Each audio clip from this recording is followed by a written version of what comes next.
Frederick A. Martin, born 1837, died 1911, buried at St. Paul's Lutheran Church Cemetery, Red Hook. His grave is located on the north side, towards the center on the north side of the path. It is marked by a large Civil War soldier monument.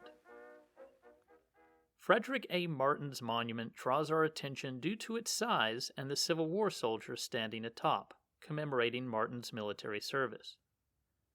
This inscription mentions his affiliation with the Fraternal Organization of Masons, before it notes that this location is also the burial site of his wife, Susan Neer Martin, who predeceased him in 1899. Their only child, Joseph Lewis Martin, predeceased him in 1902 in Red Hook at the age of 30. Frederick's survivors included 5 sisters, a brother, and his son's widow.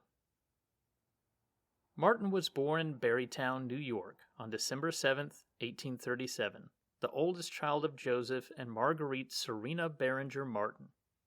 His father was a lawyer in Red Hook, and probably the attorney mentioned as having offices in the Conklin and Allendorf building, according to Reminiscences of Red Hook by Edmund Bassett.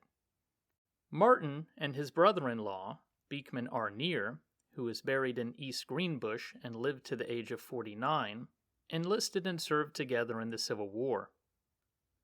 Martin enlisted in Company I of the 115th New York Regiment of Infantry on August 21, 1862, in Ballston, New York.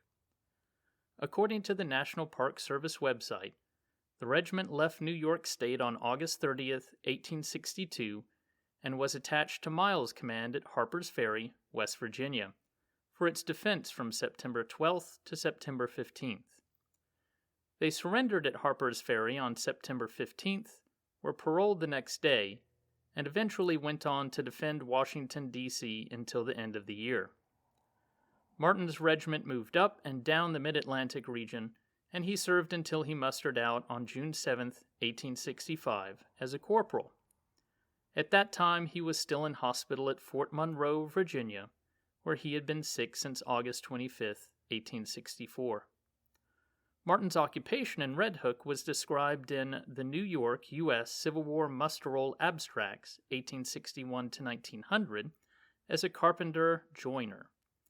He was 5 feet 5 inches tall, of dark complexion, had black hair, and blue eyes. Based upon the other inscriptions on his monument, Martin's affiliation with the Masonic Order was as important as his military service. Though not mentioned on his tombstone, Martin worked as a bookkeeper for the Boston and Albany Railroad for 25 years. A connection to Red Hook runs through Martin's life, given that he returned to and lived in his boyhood home of Red Hook and chose to be buried in St. Paul's Cemetery.